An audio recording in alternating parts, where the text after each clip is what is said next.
Fala pessoal, tudo tranquilo? Hoje eu vou falar sobre modelagem JSON. JSON é o JavaScript Object Notation e ele é muito mais amplo, muito maior do que a própria JavaScript. Ele está praticamente em todo lugar. Está em Java, em PHP, em Python, se duvidar está em COBOL, em linguagens bem antigas, porque o JSON se transformou na forma padrão de transferência de informações entre aplicações, tá? A gente antigamente tinha o XML, ainda tem XML, tanto no REST como no SOAP, mas hoje em dia, meio que o web service do tipo REST dominou o mercado, ninguém mais está afim de programar com web service antigo, com aquele WSDL, aquela forma burocrática de fazer. E quando a gente fala em REST, é muito associado, diria que em boa parte das vezes, ou mais de 90% das vezes, você trabalha com JSON.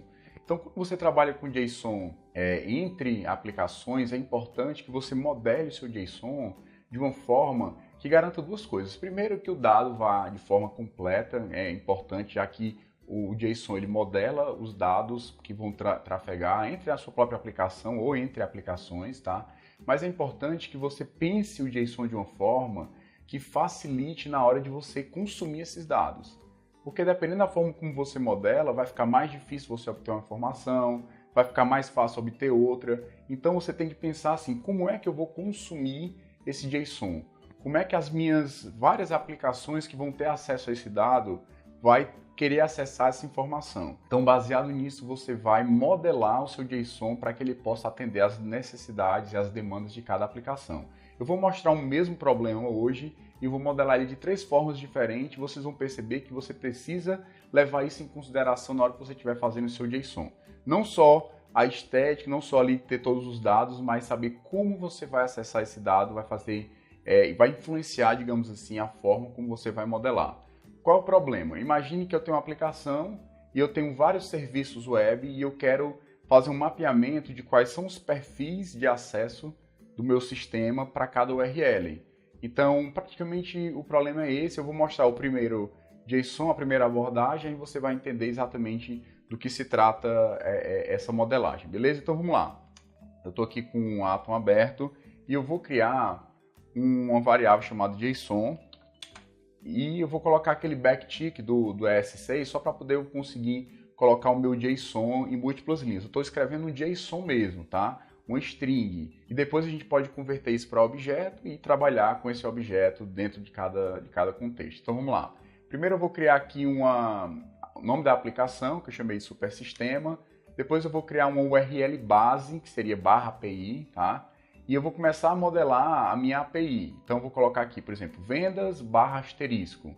Então dentro de vendas /* eu quero mapear se o método get pode ser acessado por qual perfil, o método post pode ser acessado por qual perfil, o método put por qual perfil e o método delete por qual perfil. Como se eu estivesse mapeando toda a minha API do meu sistema para qual perfil tem direito de acessar. Então eu vou lá, coloco get aberto, post aberto, put só o admin pode acessar e o delete só o super admin pode acessar. Então, ter acesso ao URL de vendas vai estar aberto, o cara não precisa estar logado, e você deve ter entendido o princípio da história. Eu vou criar uma outra URL chamado cadastro /*, e aí a mesma coisa, get usuário, tem que estar o usuário logado, o post tem que ter um usuário logado, o put tem que ter um usuário logado, e para deletar um cadastro de alguém só pode ser feito pelo admin. Beleza? Então modelamos aqui o nosso primeiro JSON, essa é a primeira abordagem. E aí eu vou criar aqui o que chamei var permissões, vou dar um parser no JSON, e aí eu vou tentar acessar, por exemplo, a variável vendas /*. Até aí tudo bem, se eu executar aqui, ó, você percebe que ele conseguiu acessar tranquilamente sem nenhum problema. Mas qual é o problema dessa abordagem, dessa modelagem aqui?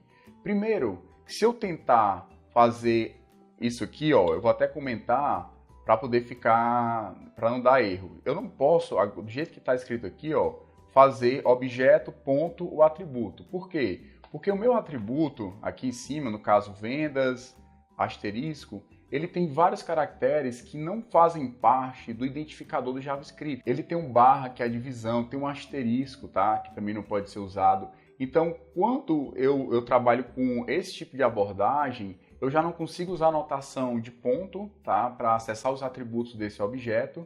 E outra desvantagem é que dentro dessa modelagem eu não consigo, de forma muito direta, dizer assim, me dê todos os serviços da minha aplicação.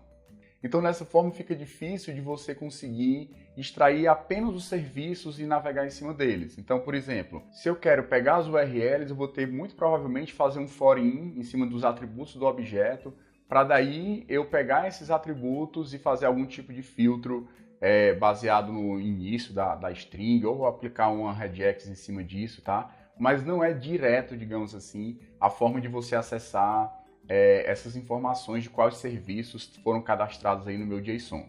Então, se eu executar por último, você vai ver que ele realmente pegou aqui todos os atributos, tá certo? Mas eu não tenho uma forma direta, digamos assim, de pegar os meus serviços. No segundo exemplo, eu vou agora para o outro extremo da modelagem, que é pegar todos os dados e tentar caracterizar ele dentro de objetos. Isso pode ser ruim para algumas coisas, pode ser bom para outras, tá certo? Então, continuando aqui, ó, eu vou criar o meu JSON, vou definir aqui o AppName, que é a mesma coisa, vou definir o base URL, que é a mesma coisa também, e vou definir os meus services. O meu service vai ser um array com vários objetos que vão ser os serviços, e dentro do serviço vai ter os métodos e qual perfil para cada método, tá? Então eu vou criar aqui, por exemplo, o primeiro service vai ter o URL vendas, e aí vai ter um conjunto de métodos que também vai ser um array. E aí dentro desses métodos eu vou ter o nome do método e vou ter a role, que é aquele cara, que aquele método permite, digamos assim, acessar. Requer que tem essa role para acessar. Então eu vou definir o método 1, get, o método 2, post, o método 3, put, e o método 4, que vai ser o delete, tá certo? Com a mesma coisa do exemplo passado, só que é modelando de uma forma diferente. Então eu vou modelar aqui um segundo método, que seria o vendas barra asterisco. Na verdade seria, acho que produto, né, que eu coloquei. Vamos lá. Produto.asterisco. E aí eu coloco os métodos também como array. Name, get, role usuário. Mesma coisa. Post, role usuário. O put, role usuário. E por último o delete, botando a role admin, certo? Terminando esse exemplo, mirei um pouquinho a fonte aqui. E agora eu vou fazer um parser no JSON, certo? Transformar o meu objeto. Vou mostrar no console, por exemplo, os meus serviços. Então agora, nesse cenário, eu tenho direto o objeto services. Então eu posso fazer um filtro, esse service é um array, então posso fazer um map, posso fazer um reduce, posso fazer um for.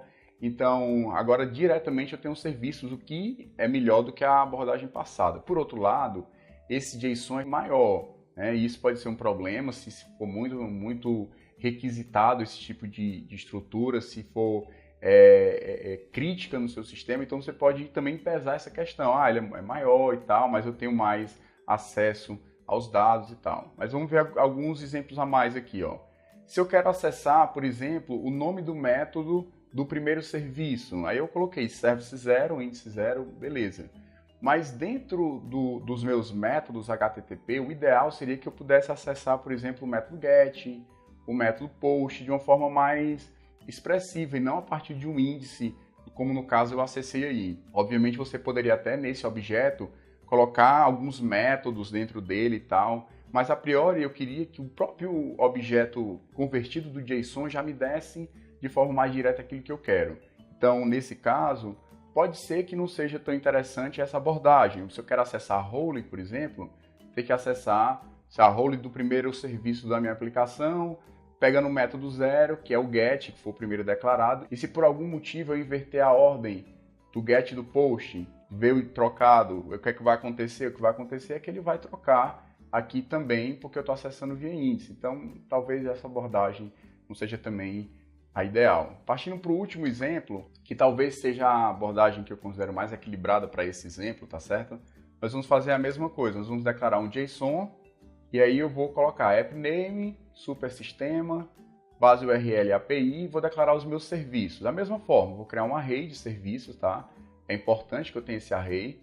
E vou criar aqui um objeto que vai ser a seguinte composição. Então vai ter aqui o URL vendas barra asterisco, e aí vai ter o método get, mapeando direto para a minha role. Get aberto, post aberto, put admin, delete, superadmin. A mesma coisa para o outro serviço.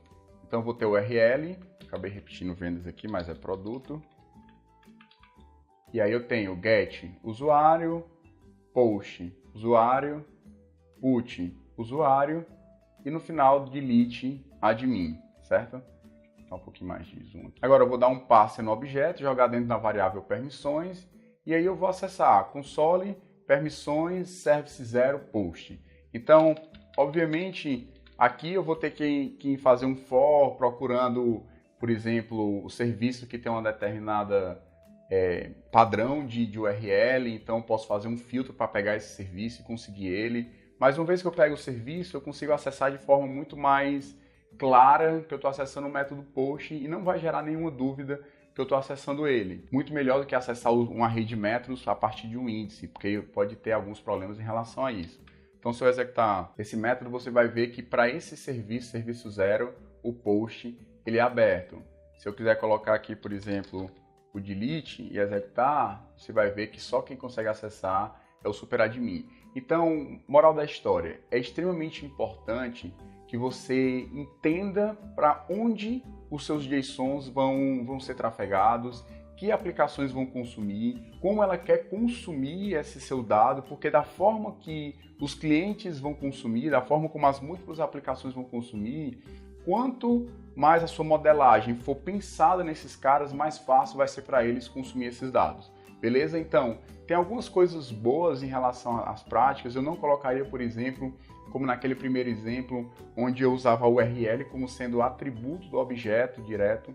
Então, eu acho que seria importante nesse cenário aqui, você ter um array só como serviço para ficar fácil de encontrar, sem nenhum tipo de critério maluco. Vamos supor que você use strings que começam com barra, e aí por algum motivo o cara cadastrou uma URL sem um barra, você não vai achar.